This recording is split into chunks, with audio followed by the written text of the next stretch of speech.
Olá, boa noite.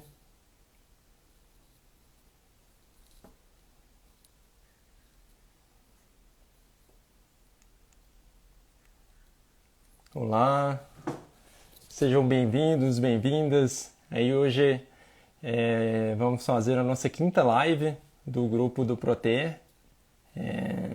Hoje com a participação minha, Eduardo, e da Renata, neuropsicóloga também do nosso grupo.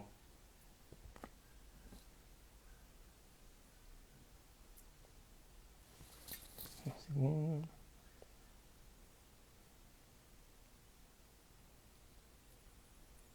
Só aguardando aqui a Renata entrar.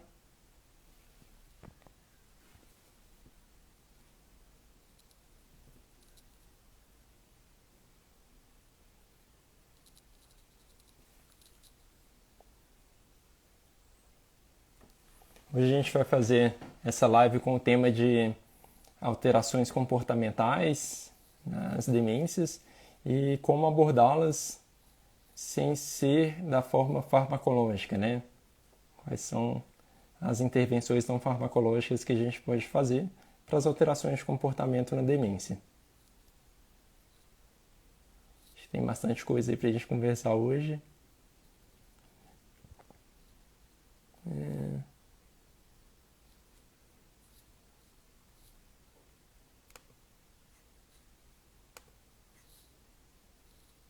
Guardando a Renata entrar.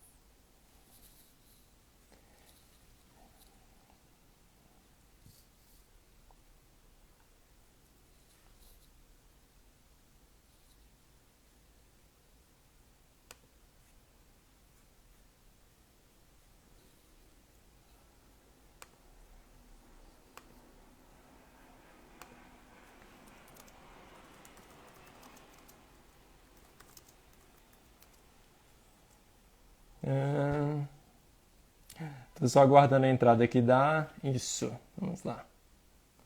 Agora vai dar certo. Apanhando aqui um pouquinho pro Instagram, mas... Agora foi...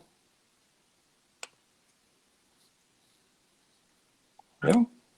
Olá, Ah, boa noite. boa noite a todos, bem-vindos. Isso, bem-vindos aí à nossa quinta live do Proter.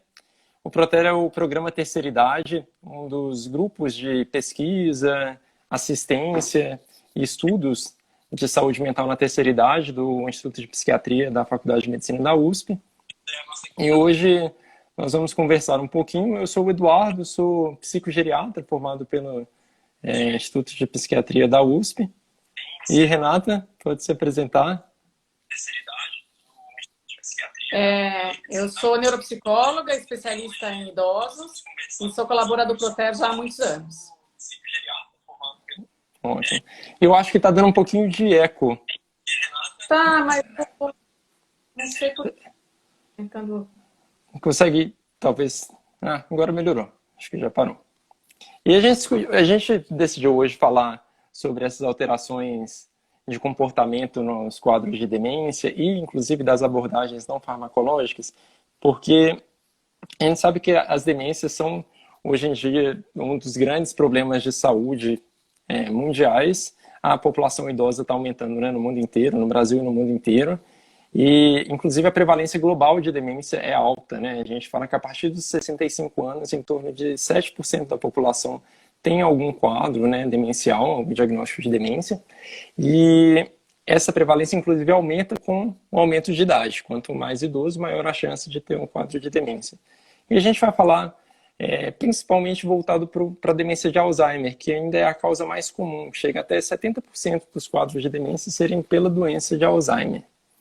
E a gente resolveu falar também sobre as alterações de comportamento porque elas são muito frequentes e trazem muito estresse, muita sobrecarga, tanto para o paciente, né, para a pessoa vivendo com demência, quanto para o cuidador.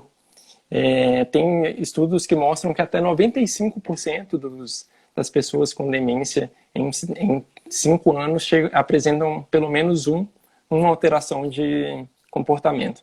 As principais alterações de comportamento são a apatia, a depressão e ansiedade, mas isso envolve toda uma gama de alterações de comportamentos também. Alterações noturnas, alterações de apetite, agitação, irritabilidade, até alucinações, delírios.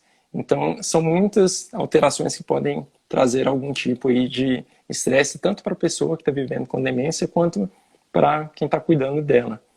E a gente sabe que isso acaba impactando não só, né, ali na pessoa que está cuidando, no ambiente, mas isso impacta muito na própria saúde da pessoa. Isso acaba fazendo com que o quadro demencial progrida de uma forma mais rápida, acaba muitas vezes precisando de usar mais medicações, precisando de passar mais vezes em serviços de saúde, pode até acabar levando a institucionalizações precoces ou impensadas.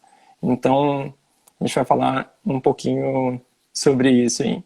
E aí, uma outra questão também que nos fez trazer isso como um tema para a gente discutir hoje é porque, apesar de que quando a gente pensa nas alterações de comportamento, ou a gente já pensa logo em passar no médico, passar uma medicação, as medicações não são a primeira linha, a primeira abordagem que a gente deveria ter em relação às alterações de comportamento na demência. Na verdade, as alterações de ambiente, a forma de lidar com isso, é que são a primeira linha para abordar essas alterações de comportamento. A primeira coisa que eu queria perguntar até, né, e trocar essa ideia com a Rê, é sobre o que a gente considera, o que seria a alteração de comportamento na demência. Quais seriam esses sintomas comportamentais, psicológicos na demência? Bom, Edu, antes de responder essa pergunta, eu gostaria de propor que a gente mudasse o nome. Em vez de falar alteração de comportamento, a gente passasse a chamar de comportamento responsivo. Né? Por quê? Porque são respostas a estímulos internos ou externos. Então, é uma tentativa da pessoa com demência externalizar o que ela está sentindo, né? Que, em geral, são necessidades não satisfeitas. E pode ser dor, pode ser fome, pode ser excesso de estímulo, falta de estímulo, solidão. Então, uma série de coisas. Né? E a maneira com que ela consegue se expressar essas necessidades não satisfeitas é através de um comportamento.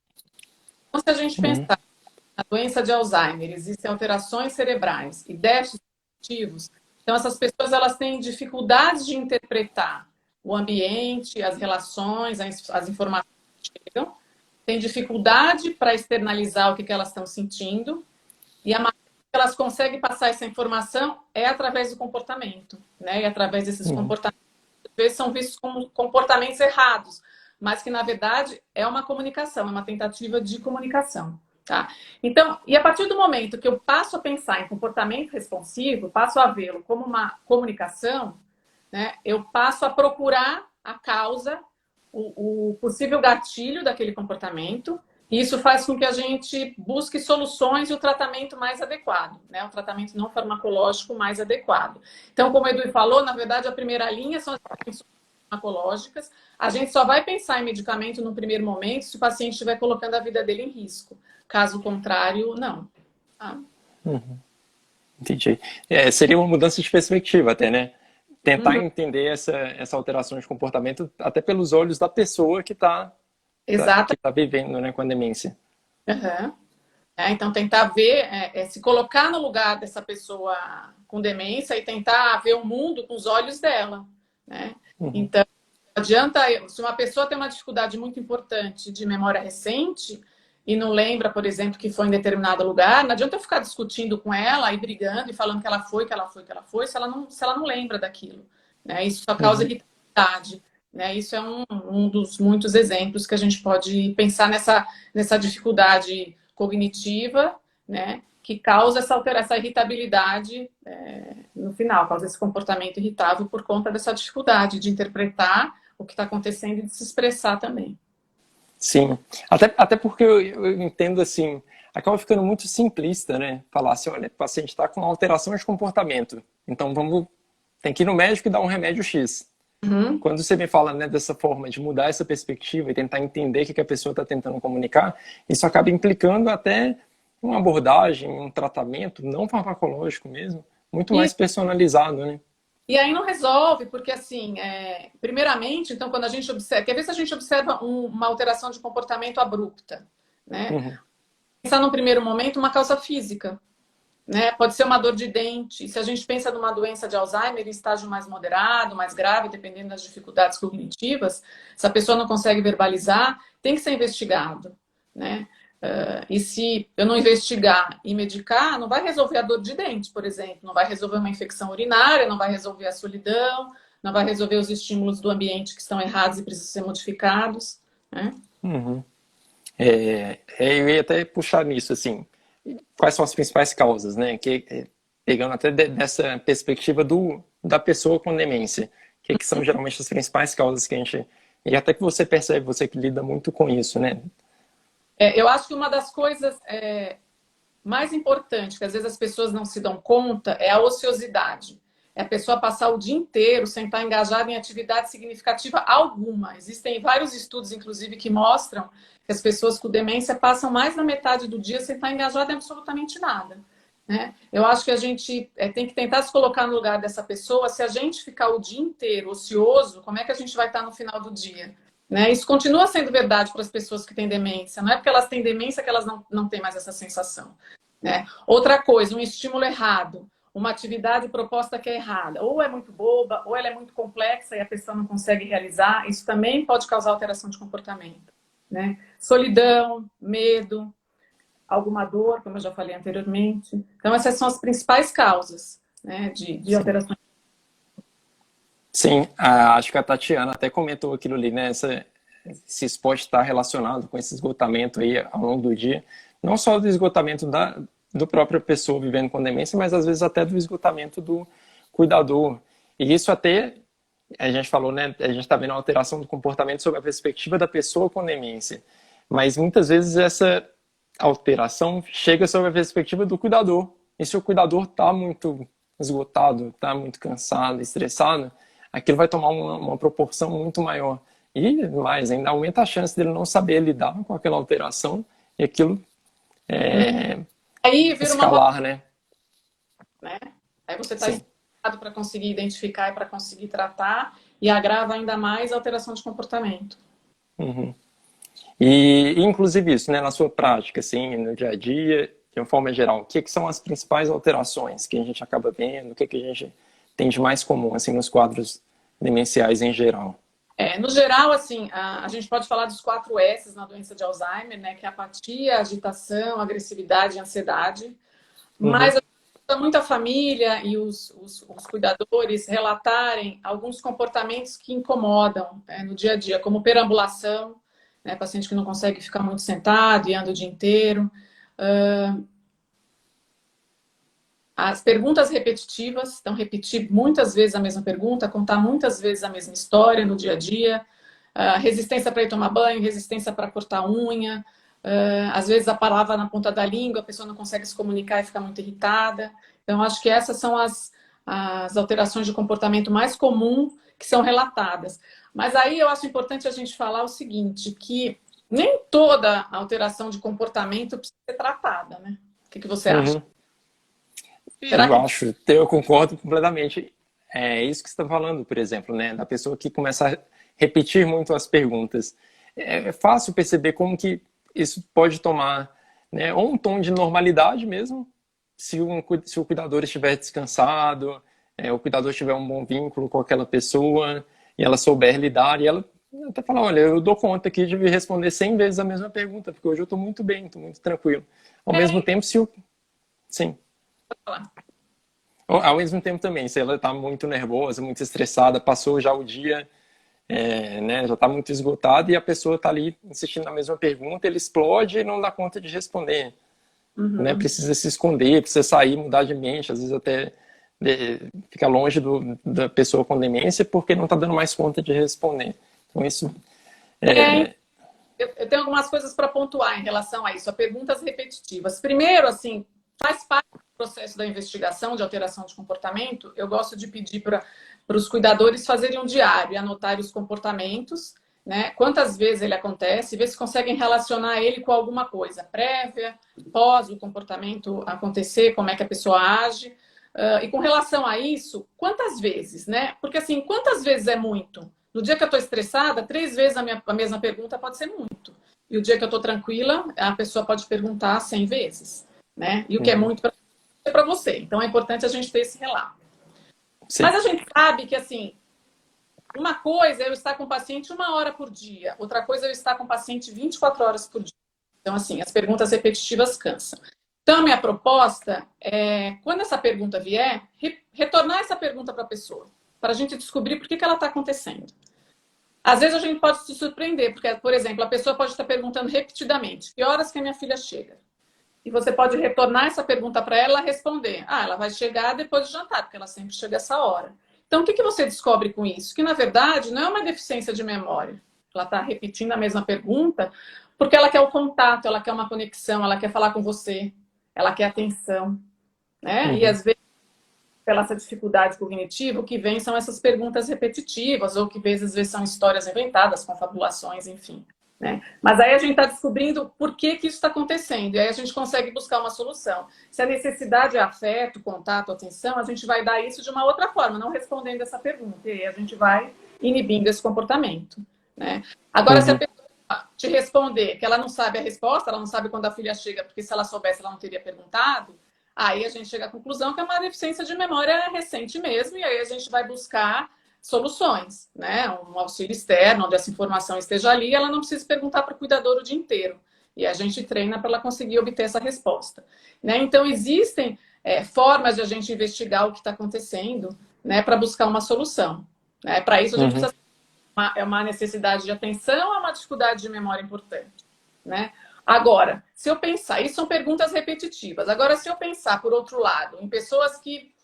Às vezes os familiares falam assim, ela repete sempre a mesma história, conta sempre a mesma história antiga, né? O que eu faço? Bom, eu vou dizer que você vai escutar, porque na verdade é uma necessidade de se comunicar, é uma necessidade de se comunicar, né? De se relacionar. E isso é importante. E isso também é um exercício cognitivo, de toda hora ela relembrar essa história, organizar as palavras, né? É diferente de repetir sempre a mesma pergunta, o contar a mesma história, né? Então, a gente tem uma necessidade de relacionamento mesmo, de se comunicar. Mesma coisa que eu falei antes, a gente tem essa necessidade, a pessoa com demência continua tendo essas necessidades, mesmo com a síndrome. Sim. Uma coisa que a gente acaba orientando um pouco também, tanto no ambulatório quanto no grupo de apoio, né, de cuidadores, responda enquanto você tiver paciência, cuidado ali na resposta, mas também não tem problema redirecionar, tentar mudar de assunto, né? Puxar um outro assunto. E isso, né, a memória, principalmente no Alzheimer, a tendência é que as memórias mais antigas fiquem um pouco mais preservadas. Então, puxar aquelas memórias antigas, que às vezes a pessoa começa a falar, engaja naquilo e já muda de assunto, né? Acho que isso funciona bastante, assim, a gente vê. E isso, né, dessa questão da repetição. Uma outra coisa que você falou, Renata, foi a questão da perambulação, né, da pessoa querer o tempo inteiro caminhar. Como que você tem visto isso? E acho que um dia desses você até comentou comigo um caso muito interessante, assim, né, que você propôs uma mudança que funcionou demais, uma mudança no ambiente. Então, eu acho que, primeiramente, a gente tem que pensar no ambiente. Isso é um comportamento muito comum, muito frequente. Primeiramente, eu acho que a gente tem que possibilitar que exista um ambiente seguro, né? Corrimão, bem iluminado, que a pessoa esteja usando um sapato adequado, né? Então, não tem nada de errado nisso, né? Mas eu vou trazer um exemplo aqui de uma senhora que, porque tinha mudado de apartamento, estava extremamente agitada, né? E ela andava muito, ela andava praticamente o dia inteiro, e no final da tarde ela já estava quase se arrastando, aí tinha um perigo de queda, mas ela não conseguia se engajar em nada. Então eu propus, no apartamento dela tinha um corredor comprido, seguro, iluminado, eu propus a gente colocar uma cadeira no final do corredor, né? Uma cadeira com uma mesa do lado, com água, alguma fruta. E aí, quando ela ficasse cansada, ela sentava na cadeira, se alimentava, né? E Uhum. isso começou a funcionar. Num segundo momento, pensar em coisas que atraíssem a atenção dela, né? Coisas que têm a ver com a história dela, coisas que ela gosta e consegue fazer, e que aí poderia chamar a atenção dela, ela sentar e se engajar nessa atividade e passar a andar menos, né? Então, não Uhum. é falar para a pessoa que ela tem que sentar, que ela tem que descansar, que isso não vai adiantar, é uma batalha perdida, né? Você pode Uhum. mas no dia seguinte, vamos lembrar do problema de memória, ela não vai lembrar e ela vai repetir a mesma coisa, né? Então, a Uhum. gente tentar modificações do ambiente, né, que deixem ele seguro e que diminuam um pouco a intensidade desse comportamento. Então, tem Sim. forma. Olha, e já até perguntaram aqui também sobre a agressividade, né? Quando a pessoa começa a ficar mais agressiva, bater porta, Uhum. que está aí dentro dos as aí né? Da doença.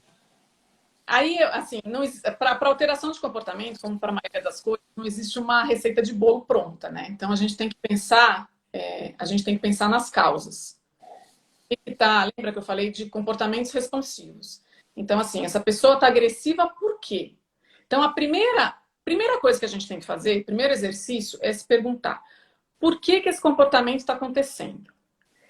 E automaticamente, o que acontece na maioria das respostas é a pessoa responder, o cuidador responder, é o Alzheimer. E essa resposta não pode ser aceita, não é o Alzheimer. Então, assim, mesmo que a gente não esteja identificando naquele momento a causa do comportamento, ele não está acontecendo por acaso. Então, a agressividade não está acontecendo por acaso.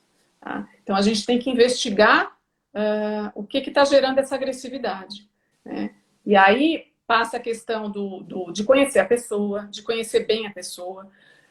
Nessa investigação, eu digo que é um trabalho parecido com o trabalho de detetive, né? Então, quanto mais pessoas estiverem envolvidas na vida dessa pessoa com demência, é importante a gente ouvir, né? É importante ouvir o que está acontecendo, por que essa agressividade está acontecendo, se tem um horário do dia, se tem relação com alguma atividade, com algum acontecimento ou não, né? Qual a frequência, o que o cuidador faz quando essa agressividade aparece, né? Para Uhum. partir daí tentar descobrir a causa, né? E a partir da causa a gente buscar uma solução, que pode ser uma alteração de ambiente, pode ser inibir alguma coisa que está acontecendo no dia a dia que provoca isso, né? Ou pode ser isso, pode ser introduzir atividades corretas que também não estão sendo realizadas, tá? Uhum. Então, passa por todo esse exercício. Mas o mais importante é pensar isso, que o comportamento ele não acontece por acaso, né? E outra coisa importante de levar em conta, né? Principalmente no cuidador que está ali o dia inteiro, que muitas vezes é estressante, especialmente quando acontecem esses comportamentos, é que são comportamentos que não são dirigidos a você, né? E que a pessoa, na verdade, ela está tentando se comunicar de alguma forma. E se o comportamento está saindo assim, quanto mais grave, mais frequente, é que as coisas não estão bem, né? Mas é Uhum. melhor ela está conseguindo, naquele momento, de externalizar aquela dificuldade, né? Então, aí trata mais uma vez da importância de a gente investigar com atenção, né? E tentar coletar dados e buscando soluções. Às vezes a primeira solução não dá certo e a gente vai Uhum. tentar outra. Ouvir as pessoas que estão mais tempo com essa pessoa com demência, né? As sugestões dela para tratar também são essenciais, né? E Uhum. outra coisa, vou aproveitar para não esquecer de falar, que eu acho assim, além dessa questão de a gente não responder que a causa do comportamento é Alzheimer, é o conhecimento sobre a doença, né? Quanto mais a gente souber sobre a doença de Alzheimer, quanto mais o cuidador souber sobre a doença de Alzheimer, mais liberdade ele vai ter para buscar soluções. Essas soluções que muitas vezes não são prontas, que a gente precisa de criatividade, precisa ser flexível, né? Uhum. Só que a gente tem essa flexibilidade, maior chance de acertar quando a gente entende a doença, né? Se a Sim. gente entende a doença, fica complicado a gente conseguir compreender determinados comportamentos, né? Eu acho que um exemplo claro, assim, a doença de Alzheimer, as pessoas elas começam a perder as últimas habilidades aprendidas, né? Os últimos anos são os primeiros a serem perdidos.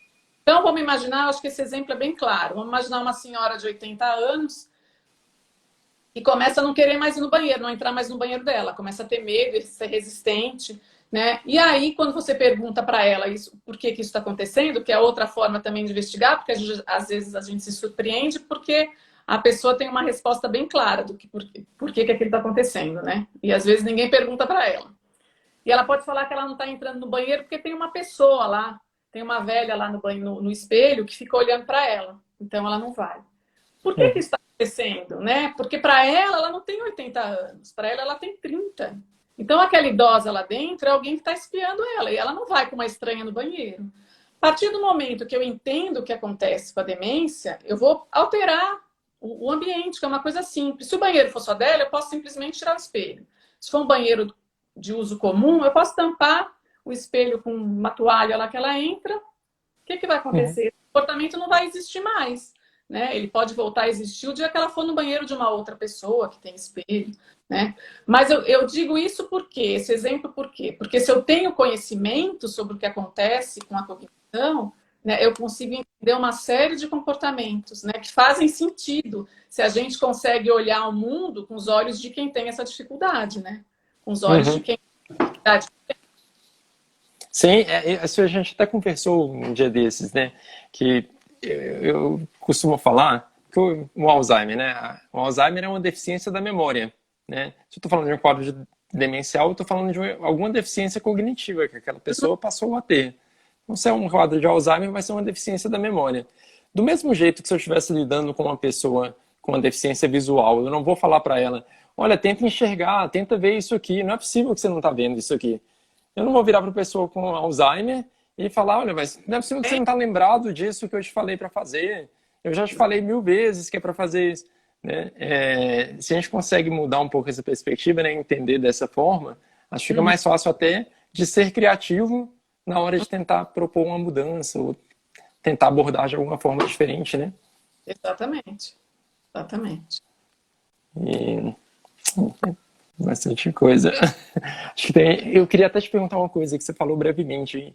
Foi isso de reforçar ou não um comportamento. Como que isso pode funcionar, né, num quadro de demência? É que essa questão comportamental aí de reforço. Um reforço negativo. Sim. Então, eu acho que um exemplo bom de entender isso, por exemplo, é uma paciente que, vamos imaginar, uma idosa que mora no residencial e ela começa a gritar. Ela começa a gritar, enfim, chamando o nome da filha. E ela faz isso todos os dias e começa a fazer isso várias vezes ao dia, né? E o que acontece? Toda vez que ela grita, vai alguma cuidadora da instituição lá até ela, né? E aí isso vai ficando cada vez mais frequente, né? E aí, enfim, a instituição não sabe o que fazer e começa a investigar o que está acontecendo. E aí, o que eu falei? Uma das primeiras coisas que a gente pode fazer, né, na investigação é perguntar para a pessoa com demência por que ela está fazendo aquilo. Né? E a resposta pode ser simples, pode ser que ela não lembra, por exemplo, o nome das funcionárias do residencial e ela grita e sempre que ela grita alguém vem, então ela passou a gritar sempre que ela precisa de alguma coisa. O que eu estou fazendo com isso? Estou reforçando um comportamento ruim, né? Um comportamento inadequado, que é gritar. Ou a pessoa pode estar gritando, por exemplo, por querer atenção. E aí o que eu faço? Eu passo a dar atenção a essa pessoa em outros momentos, né? Não um momento gritando, porque aí esse comportamento aos poucos, né, dando atenção na hora certa, envolvendo em atividade certa, esse comportamento vai sumindo. Né? Mas primeiro a gente tem que entender o porquê que aquilo está acontecando. E às vezes as respostas são bem simples, né? A gente nem passa pela cabeça muitas vezes perguntar, porque a gente às vezes acha que depois que o diagnóstico é dado, que a pessoa perdeu todas as habilidades e não vai conseguir responder mais nada, mas não é assim que funciona. Então é importante fazer a pergunta. Sim, acabar mesmo com essa prática, nesse hábito até de falar, é o Alzheimer, né? Ou é a demência, a doença, né? Porque aí a gente não vai a lugar nenhum, né? E assim, colocar no lugar de quem cuida de uma pessoa com demência 24 horas, né? E você fala desse comportamento, você fala disso que está difícil, e a resposta é essa, é o Alzheimer mesmo, paciência. Já imaginou quão desesperador que é? E não é verdadeiro, né? Além de tudo, não é verdadeiro, né? Então a gente tem que buscar para tratar. Entendi. E agora eu queria entrar também num outro assunto, que eu gosto muito de te ouvir falar sobre isso. Inclusive fiz um curso, né, com você, que seria como de fato eu posso tentar abordar ali sem ser com medicação, né? Como eu posso mudar o ambiente, mudar a forma de abordar essas alterações de comportamento, né, do idoso. Então, antes de falar especificamente do tratamento, né, até que eu já falei um pouco dessa investigação, acho que a gente precisa dar uns passos atrás e pensar na visão que a gente tem sobre a pessoa com demência. Né? Então, para falar um pouco disso, eu vou me basear no que eu aprendi com o professor Cameron Camp, que foi quem adaptou a metodologia Montessori para pessoas com demência. Né? O que ele propõe é que a gente pare de olhar para essas pessoas como pacientes, no sentido de pessoas passivas que não têm mais, não podem dar mais opinião e não têm mais participação na sua vida. Daí a gente passa a ver essas pessoas como pessoas com deficiências. Né? Por que é importante eu ver essas pessoas como pessoas com deficiência? Porque quando eu penso em deficiência, eu penso em solução para a deficiência. E quando eu penso em paciente, eu penso em fazer tudo por ele, na verdade. Né? Então, é uma maneira diferente de pensar isso. Então, vamos pensar em exemplos claros na nossa vida. Né? Então, por exemplo, eu estou com dificuldade para ler de perto. Né? O que eu vou fazer? Eu vou no oftalmo e vou fazer um óculos. Né, para eu continuar o quê? Para eu continuar tendo autonomia, fazendo o que eu sempre fiz. Ou eu vou pedir para alguém ler para mim todo dia quando eu quiser ler, porque eu não estou enxergando de perto. Obviamente. Então, assim, será que a gente não faz isso quando a gente pensa na pessoa com demência? Será que quando vem esse diagnóstico de demência de Alzheimer, a gente não pensa nisso? A gente não pensa que a pessoa perdeu todas as habilidades que ela tinha? Então, assim, parte do exercício, né, além de ver como uma pessoa, parte do exercício é a gente olhar para esse ente querido e ver o que essa pessoa tem de único, o que essa pessoa tem de especial, o que faz ela brilhar, né? Qual a maior habilidade que ela tem. E pensar nisso para o quê? Para propor atividades, para engajar ela e participações na comunidade onde ela vive, onde ela devolver um papel social que muitas vezes lhe foi tirado, assim que foi dado o diagnóstico, ou manter esse papel. Né? Mas é importante eu focar no que a pessoa consegue fazer e consegue fazer bem. É claro que às vezes com ajustes do ambiente, com apoio para ela não errar, mas é importante ela alcançar o sucesso. Né? Eu gosto de dar exemplos que eu acho que fica mais fácil de a gente entender. Né? O mesmo acontece com a gente. Se eu tenho um dia muito bom, né? Se eu tive um ótimo dia de trabalho, consegui resolver um monte de coisa, um monte de problema, me senti útil, me senti capaz, cheguei em casa super memorada, super feliz. Né? O contrário acontece quando eu tive um dia ruim. E quando eu tenho demência, isso continua sendo igual. Né? Então, assim, como eu funciono no meu dia a dia, o sucesso que eu tenho na realização dos meus trabalhos, das minhas atividades, vão refletir diretamente no meu humor e no meu comportamento. É claro que a pessoa com demência, ela tem alterações cerebrais, tem dificuldades cognitivas, e aí a expressão do comportamento não é tão simples e tão direta como é com a gente. Né? Mas é a mesma coisa. Né? Outra coisa importante de a gente pensar é que a nossa identidade, quem a gente é, tem muito a ver com o que a gente faz, né? Com o que a gente realiza no dia a dia, quão bem a gente realiza, né? O sucesso que a gente obtém ou não. Né? Isso também é verdade para a pessoa com demência. E a gente tem que levar em conta no dia a dia dela. Né? Então, continuar propondo coisas que ela consiga se identificar no produto final.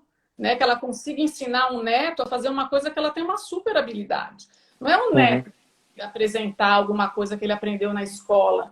Não que isso esteja errado, mas é que eu vejo que muitas vezes é esse modelo, entendeu? Então, quem sabe é o neto e o avô não sabe mais. A gente tem que pensar no contrário. O avô sabe muita coisa ainda que ele pode ensinar para o neto. Como é que esse avô, no final do dia, é realizado? Porque ele está passando o conhecimento dele para o neto.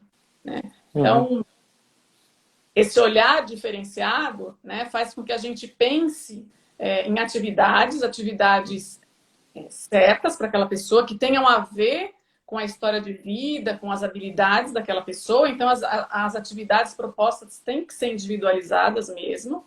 Né? Sim.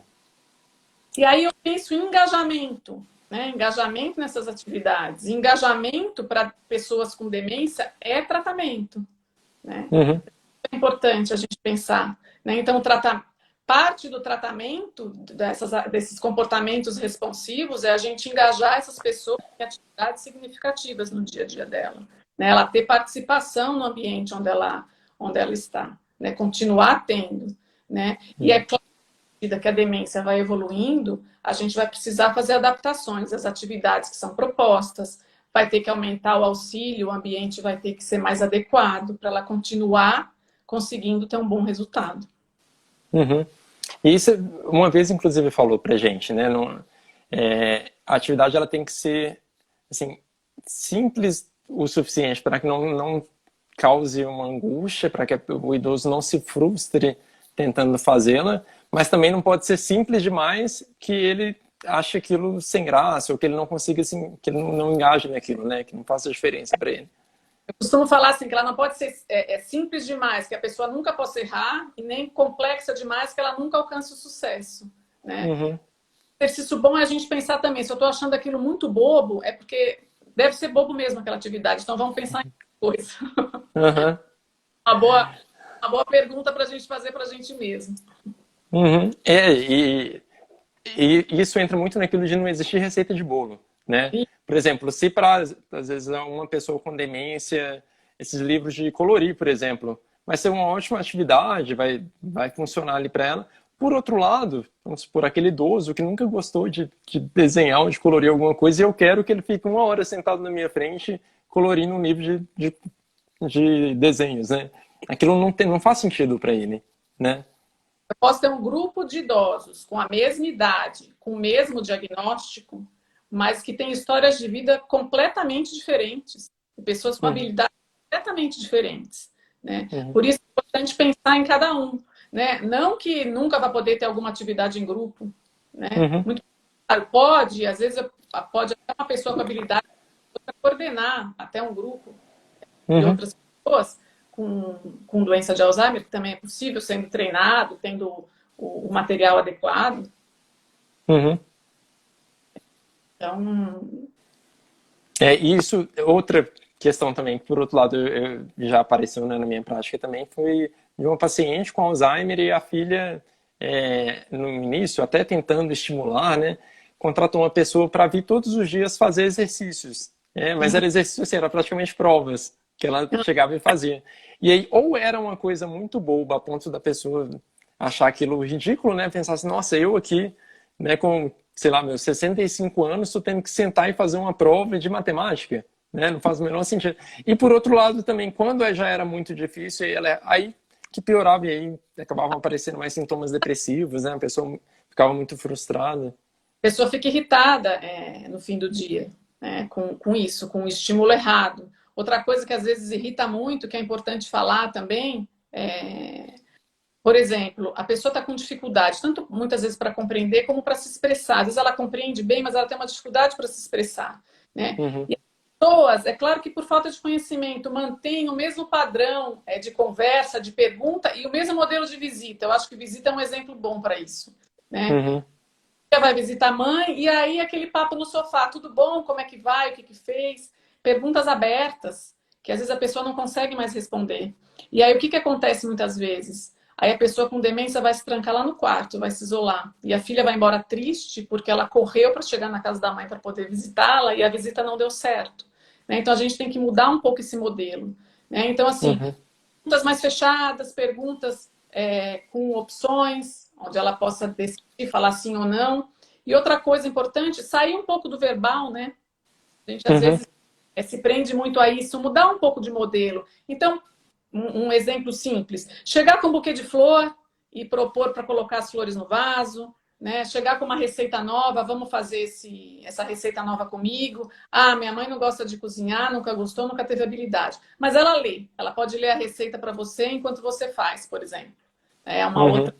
uma dica ótima, assim. Outra coisa importante, muitos familiares às vezes acham muitos familiares cuidadores, né, acham às vezes que o seu familiar com demência não lê mais, né? É importante testar, porque às vezes leem até estágios bem avançados da doença, tanto na Uhum. forma correta, no tamanho correto, né? E com a leitura a gente pode fazer muitas coisas. Então é importante investigar isso, né? Mas a mensagem é assim, mudar um pouco, sair um pouco do verbal, passar a fazer mais coisas, né? Então pensar em habilidades, em hábitos. Hábitos são coisas que a gente faz repetidamente e se tornam mais inconscientes. Então, com isso, a gente demanda menos das nossas habilidades cognitivas, né? Então fica mais fácil. Então, vamos usar isso, fazer coisas. Então, quando eu for visitar minha mãe, eu vou propor a gente fazer coisas. Então, montar um álbum, colocar a mesa, fazer um bolo, montar um arranjo de flor. Estou dando esses exemplos assim ao acaso, mas é o que eu falei antes, pensar na pessoa, na história de vida, no que ela gosta, nas habilidades. O que serve para um pode irritar o outro, né? A Uhum. pessoa diminuída, não se sentir valorizada ou se sentir incapaz, né? E a gente também não gosta de se sentir assim, eles também não gostam. Só que em vez de eles falarem, eu não gosto disso, muitas vezes eles não vão conseguir e eles vão se isolar no quarto, por exemplo. Né? Uhum. E ainda tem até aquela outra questão também, de que o idoso que está engajado em uma atividade, ele não agita porque ele está gastando a energia dele com aquilo, né? Exato. Eu costumo dizer assim, que se o idoso está lá, um idoso super agitado, por exemplo, ou alguém que está no residencial e às vezes está desinibido, vai tirar a roupa. Se o idoso está lá aguando o jardim, né, ele não vai estar fazendo essa agitação. Se ele estiver lá ajudando na cozinha, ele também não vai estar fazendo isso. Né? Por isso é importante estar engajado em alguma coisa significativa. Né? E outra coisa importante que às vezes perguntam, né? Esse engajamento nessas atividades é dose dependente, né? Quanto mais tempo eu ficar engajado, melhor. É claro que não é para ser um esquema escola, né? Que a pessoa tem horário para tudo. Não é essa a ideia. Né? Quando a gente pensa em engajar em atividades, a gente pensa em atividades de diferentes domínios, como a gente faz no nosso dia a dia, né? Então, atividades de autocuidado, atividades produtivas, atividades de lazer e atividades relaxantes para eles também. Importante dosar um pouco em cada tipo de atividade para preencher o dia e o dia ser bom. Né? E aí, no fim do dia, outra coisa importante, um idoso ativo é um idoso que vai ter menos alteração de comportamento, né? Melhor humor, maior autoestima, vai ter menos... a evolução das dificuldades cognitivas vão de forma mais lenta e é um idoso que provavelmente vai dormir melhor também. Né? Uhum. Então, essa Sim. rotina é importante. Isso acaba que a gente percebe muito na prática, assim, né? Às vezes o idoso que passa muito tempo no sofá só assistindo televisão, que é uma atividade totalmente passiva, né? Se Uhum, ele, né, se ele está prestando ou não atenção na televisão, a televisão vai funcionar do mesmo jeito, né? uhum, exatamente. Então, aquilo não gera um engajamento. Então, às vezes passa o dia inteiro ali, dorme, cochila a tarde inteira, e a gente pensando, né, que é uma pessoa que está com uma deficiência de memória, ela está com mais dificuldade para entender o lugar onde ela está.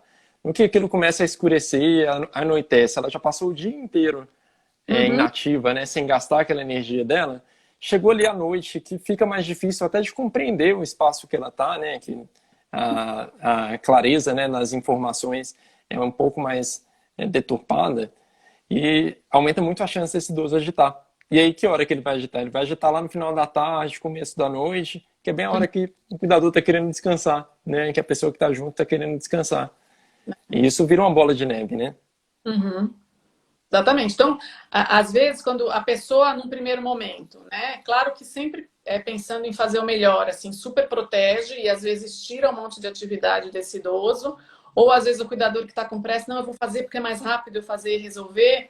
Eu costumo dizer que é um tiro no pé, porque aí vão começar as alterações de comportamento que são muito mais difíceis de lidar, muito mais difíceis de identificar e tratar, do que propor atividades corretas, né?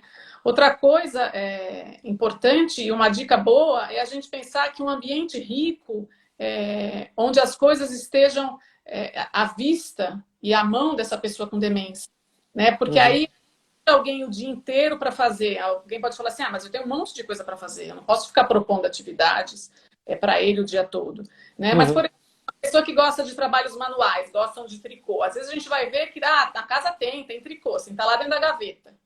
Ah, gosta de ver livro, revistas, não está à mão, está lá em cima na prateleira.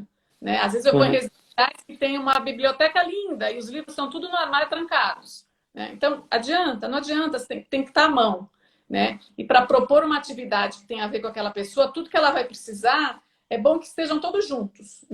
Que usem objetos simples do dia a dia, que sejam meio autoexplicativos, e a pessoa, se ela tiver olhar aquilo, vai despertar uma vontade, às vezes, de fazer alguma atividade.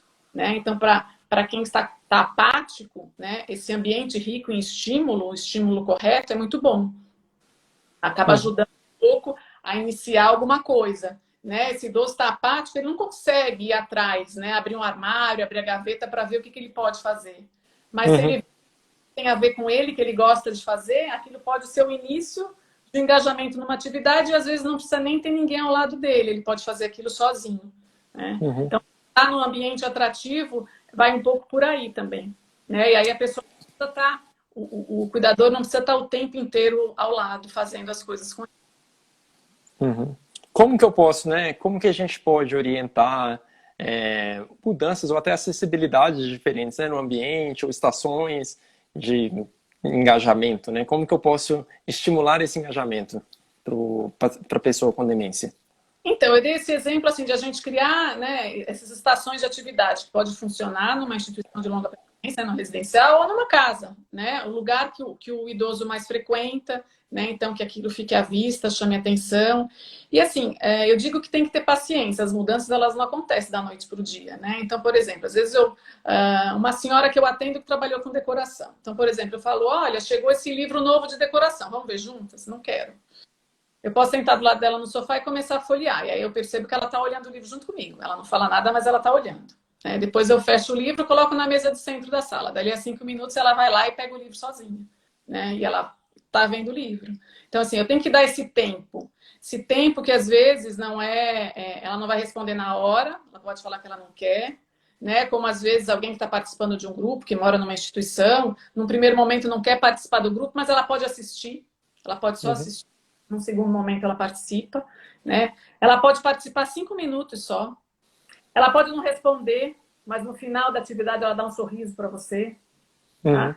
Tudo isso são dados importantes, né? E o que eu estou fazendo? Estou fazendo uma relação, uma associação positiva, né? Minha com uma atividade que dá prazer para ela, que ela se sente bem, né? Então, é importante dar esse tempo também quando for convidar ou introduzir uma atividade nova, né? Eu acho que preparar uma atividade, pensar numa segunda opção, se ela já logo de cara não quiser de jeito nenhum, né? Ter uma segunda opção de atividade para propor, né? Perguntar se ela prefere isso ou aquilo. Sempre que a gente puder dar opções, é excelente. Porque, assim, a gente não gosta que decidam a nossa vida, tudo da nossa vida, do nosso dia a dia, não é verdade? Então, assim, eles também não gostam. Sempre que eles puderem opinar, ótimo. Em relação a tudo, gente. Em relação à atividade, em relação a se eles querem tomar chá ou café, se eles querem tomar água ou suco, se eles querem usar a roupa, a blusa amarela ou a blusa vermelha. Então, sempre que a gente puder dar opção e a gente puder honrar a escolha dessa pessoa, é excelente, né? Na atividade é a mesma coisa. Então, outra coisa com relação às atividades, ao ambiente, é a gente pensar em quanto de dificuldade cognitiva essa pessoa tem para ver se eu preciso deixar mais modelos ou menos modelos para essa pessoa seguir e eu não precisar corrigi-la, né? Isso é muito importante a gente pensar, de não corrigir com frequência. Então, por exemplo, alguém que vai secar o talher e coloca tudo errado na gaveta, né? Se já não lembra, posso fazer o desenho dos talheres e colocar naqueles divisores, ela vai olhar, ela vai saber como seguir. Posso fazer esse desenho de remédios nas caixinhas de remédio também, o desenho do remédio com as cores, e aí a pessoa consegue preencher as caixinhas, porque ela vai bater o remédio com o desenho que ela está vendo. Então, fazer esses modelos guia muito. Por que isso é bom? Porque, assim, tá mantendo a autonomia. Não precisa ter alguém do lado falando ou alguém do lado corrigindo, né? Ela vai ter autonomia para fazer aquilo sozinho, mesmo que ela tenha um modelo. Tá? Sim, você me falou até uma vez da possibilidade de fazer o molde nos jogos americanos, né? Do prato, do copo, dos talheres, e engajar a pessoa em, por exemplo, se organizar a mesa, né? Eu lembro de uma filha de uma paciente uma vez que falou assim, ela ajuda, ela coloca a mesa, mas assim, ela nunca sabe quantas pessoas vão jantar, ela sempre coloca as coisas no lugar errado, e aí depois eu tenho que arrumar. Então, assim, uma maneira simples, né? Eu acho que eu falei para ela, deixa anotado quantas pessoas, né? Anota no papel. Vamos lembrar da memória, né? Recente que está deficitária, às vezes muito deficitária. Então, a gente deixa um HD externo, anota. E a gente pode fazer um modelo, né, da localização do prato, do talher, do copo, e eu coloco na mesa, como um jogo americano mesmo de papel. E a pessoa vai colocar os objetos em cima. O que vai acontecer? Ela vai fazer aquilo sozinha, né? Não vai precisar ser corrigido. Qual que é a sensação que ela vai ter no final? Que ela foi capaz, ela alcançou o sucesso, né? Então, à medida que a doença vai evoluindo, a gente vai fazendo essas adaptações para a pessoa alcançar o sucesso e se sentir bem. Né? Como a gente tem. Isso aparece muito também, assim, né? o idoso que vai lá e lava a louça, mas aí o cuidador, o familiar, fala assim, não deixo mais ele lavar a louça porque lava tudo errado, lava tudo mal feito, depois eu tenho que lavar tudo de novo. E se ele Uhum. não lavar, você já vai ter que lavar tudo, né? Pelo menos ele ficou engajado, ele e ela ficou engajado numa atividade que faz sentido, né, para ela. Exatamente. Às vezes, a habilidade que ela tem preservada, aquela pessoa, que é lavar louça, né? Uhum, É uma das poucas habilidades que ela tem naquele momento. E aí isso é tirado dela, né? O sim. que vai acontecer com isso? Né? Uhum, Provavelmente vão a surgir alterações de comportamento, né? E são coisas simples de a gente mudar no dia a dia. Parece bobagem, né? Às vezes eu falo para cuidador e parece, eu vejo na expressão deles, fala assim, fala sério que isso vai mudar alguma coisa, vai mudar uma coisa tão importante, né? Às vezes a pessoa está com uma agitação muito grave, muito frequente, aí você fala dessas pequenas mudanças, né?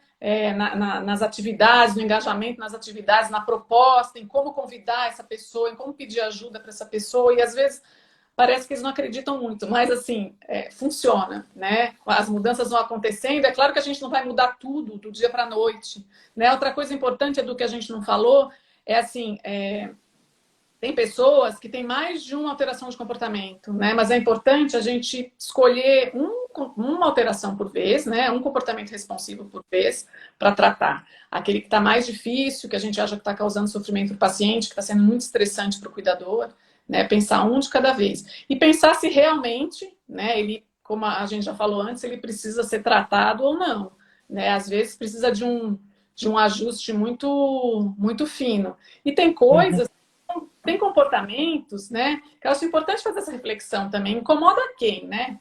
Eu estava uhum, atendendo uma senhora outro dia que gostava de ficar com uma bolsa o dia inteiro, uma bolsinha dela. E ela abre a bolsa, fecha a bolsa, pega a carteira, tira a carteira. Quando ela sai, ela leva a bolsa. E a cuidadora estava muito incomodada. Mas assim, eu perguntei para ela, qual o problema de ela usar bolsa? Né? De ela estar com essa uhum. bolsa dela. Então, o problema seria se ela tivesse com a bolsa dos outros. Aí eu até propor para a gente dar uma bolsa para ela, né? Mas no caso, ela está com a bolsa dela, que hoje em dia ela nem se interessa mais, por exemplo, já deixou a bolsa de lado. Mas é um exemplo simples de um comportamento que a gente não precisa fazer nada, né? Não é inapropriado, não é inadequado, não está pondo ninguém em risco. Né? Então, Isso, você falou agora uma palavra-chave. Qual o risco que isso traz, né, para essa pessoa? Então, uhum, aquela coisa, né, olha, tem Alzheimer, já tirei, não deixo mais mexer em faca, não deixo mais mexer em nada na cozinha. E você vai uhum. olhar, qual que é o risco de verdade dessa pessoa ajudar a organizar uma salada, por exemplo? Óbvio que eu não vou dar uma faca imensa e pedir para ela, Fogueira. sei lá, limpar um peixe, que agora que é uma atividade fina, que talvez aí ela possa não ver um risco. Mas qual o problema dela, né, ajudar a organizar o jantar, o almoço, né? Eu lembro quando eu fiz o curso do Cameron Camp, ele mostrou vídeos, né, na França, das pessoas na cozinha, os idosos com demência na cozinha, ajudando a fazer salada de fruta. E aí eu questionei, né, a questão dos familiares, a própria questão do residencial, o que eles pensam. Eu falei, as pessoas às vezes ficam preocupadas, mas assim, o que eu respondo é, se a pessoa cortar o dedo, né, se o idoso com Alzheimer cortar o dedo com uma faca cortando uma fruta, o que a gente vai fazer? A gente vai pôr um band-aid, como a gente faz com qualquer outra pessoa. Né? Claro que a gente vai ter cuidado com a escolha da faca, como você falou, é tudo óbvio, né? Mas não tem que ter esse excesso de cuidado e tirar todos esses papéis, né? E deixar de trabalhar essas habilidades remanescentes. A gente vai fazer muito mais mal do que bem para essa pessoa e a doença vai evoluir de uma maneira muito mais rápida. Eu queria até entrar nesse assunto também de que é até uma questão cultural nossa, né? Essa cultura do fazer pelo outro, de fazer pelo idoso, principalmente, né? Que o idoso, ideal é ele ficar lá sentadinho na cadeira do vovô, na cadeira da vovó, não fazendo nada o dia inteiro, né? Quem que é, Edu? Uhum. E mais aquilo que você fala muito também, né? Quando eu faço por ele, eu tiro a oportunidade dele fazer uma coisa que pode ser que É, ele dê conta de fazer, né? Maria Montessori eu acho excelente, né? Quanto mais você faz por mim, mais você tira de mim. Foi uma frase que ela usou para criança, mas assim, que cabe como uma luva quando a gente pensa em pessoas com doença de Alzheimer. E é bem isso. Quando você não deixa essa pessoa desenvolver essa habilidade remanescente que ela tem, ela vai perdendo essa habilidade. Né? Então você está Uhum. tirando dela. E depois de um tempo ela não vai mais ter habilidade para fazer aquilo. Né? Sim. E essa graduação, essa percepção do risco que eu acho que deve ser importante, assim, né? Claro, Inclusive, deixar para confrontar só naquilo que a gente percebe que vai envolver, vai expor aquele idoso, aquela pessoa com demência a um risco. Aí eu confronto. Senão eu tento engajar, tento redirecionar, né? uhum, claro, a gente sempre tem que nem a questão que eu falei da perambulação, a gente tem que ver segurança primeiro, né? Tudo a gente tem que ver questão de medicação. Quando eu falei de separar numa caixinha, tem alguém do lado, né? Alguém que controla a medicação, mas ela pode pôr os medicamentos na caixa e alguém vai ver se está tudo certo, né? A gente sempre tem que Uhum, pensar em segurança, né? Então, lembrando disso. Mas não ter esse excesso de achar que a pessoa não pode fazer mais nada e não é capaz de mais nada, né? Existem habilidades remanescentes até o finalzinho da doença, né? E a pessoa está ali, outra coisa que eu gostaria de falar. A pessoa está ali, ela está diferente, mas ela está ali até o fim da doença. Importante olhar para ela, né? E lembrar das coisas dela. É isso que eu falei, do que ela tem de único, de especial. uhum. E uma coisa que apareceu uma vez no grupo também, no grupo de apoio que a gente faz. Não é porque ela não lembra que ela não aproveitou, né? Então, a metodologia Montessori fala muito disso, né? Dessa aprendizagem utilizando a memória implícita, né? E essa associação aprende por essa associação. Então, assim, tanto pode ser uma associação positiva, então vamos supor que eu vou na casa de alguém e a gente sempre faz uma atividade, ela adora, é ótimo. Eu sou associada com um sentimento bom. Então, quando ela Uhum, me vê, ela sorri porque ela lembra que comigo ela consegue fazer as coisas e fica bem, são coisas que ela gosta. Né? Agora, imagine uma senhora que tem medo de tomar banho e todo dia, a hora que vai tomar banho, é uma pessoa que leva ela para tomar banho. A associação dessa pessoa que chega para a hora do banho é uma associação ruim, ela está associando essa pessoa a uma coisa ruim. Então, assim, o que eu falo às vezes para familiares, porque eu sei que isso é difícil, às vezes a pessoa trabalhou o dia inteiro, correu para chegar na casa do pai, e meia hora depois que ela foi embora, o pai ligou e falou que faz um mês que ela não vai lá. É difícil ouvir isso. Sei que é difícil. Né? Mas a gente tem que lembrar que assim, ela pode não lembrar que você teve lá, ela pode não lembrar o que vocês fizeram, mas a sensação boa que ela viveu naquele momento vai ficar. E esse afeto fica. E quando você for, ela pode não lembrar o seu nome, mas ela sabe que ela gosta de você, ela sabe da história, da relação, do sentimento que você desperta nela. Né? Isso fica também. Então, a aprendizagem é um pouco por associação. E isso fica. Então, lembre-se sempre disso. Né? Porque às vezes a pessoa pode pensar, nem vou, porque ela não vai lembrar que eu tive lá. Vai lembrar uhum. sim. Sensação Sim. boa. E até, né, por exemplo, o Alzheimer, né? O Alzheimer, por mais que seja um prejuízo de memória, existem vários tipos de memória. E uma memória que é muito forte é a memória afetiva, que fica Isso. preservada, né? Mesmo no Alzheimer, às vezes Então, até mais avançado, ela ainda está com a memória afetiva preservada. memória afetiva e a memória de fazer as coisas, né? A parte motora, que também é uma memória inconsciente aí que fica automático, que fica. Então é importante levar em conta. Edu, eu acho que a gente tem A gente já 2 minutos. está bem no finalzinho. Isso. Eu queria fazer uma consideração assim, final, que é o seguinte, assim como a gente falou lá dos As, das alterações de comportamento, né, da agitação, da apatia, eu queria falar também que a gente tem os As de como lidar com essas alterações de comportamento. E o primeiro A seria o ambiente, que é esse de tentar adequar, deixar o ambiente melhor para que essa alteração não volte a acontecer ou para que ela seja facilmente manejada. A de atividade, que é tentar engajar, estimular esse idoso a fazer atividades, alguma coisa que faça sentido para ela, que não seja nem simples demais e nem difícil demais. E o último A, que é o A de apoio, que seria buscar se informar sobre a demência, os tipos de demência. O apoio de ir atrás de algum grupo de apoio emocional, um grupo educacional, educativo, né? Isso, exatamente. Bom, e eu queria deixar só a última mensagem, lembrar sempre que são pessoas, né? Sim. Pessoas que a gente está tratando e lidando. E eu acho que a gente vai ter que fazer uma parte B para continuar esse bate-papo. É muita coisa para falar em uma hora, né? E lembrando a todos que na próxima quinta-feira a gente vai ter mais uma live aqui do nosso grupo, do Proter. Vai ser uma live sobre o idoso e o uso de álcool, com o psicólogo Domingos e o psiquiatra Tiago Turci. Então, estão todos convidados aí a continuar nos acompanhando. E essa live vai ficar aqui salva no IGTV e vai também para o YouTube do Proter. Nos sigam lá. Tá ótimo. Boa noite a todos. Obrigada, Edu. Boa noite. Tchau, Rê. Boa Adulto. noite.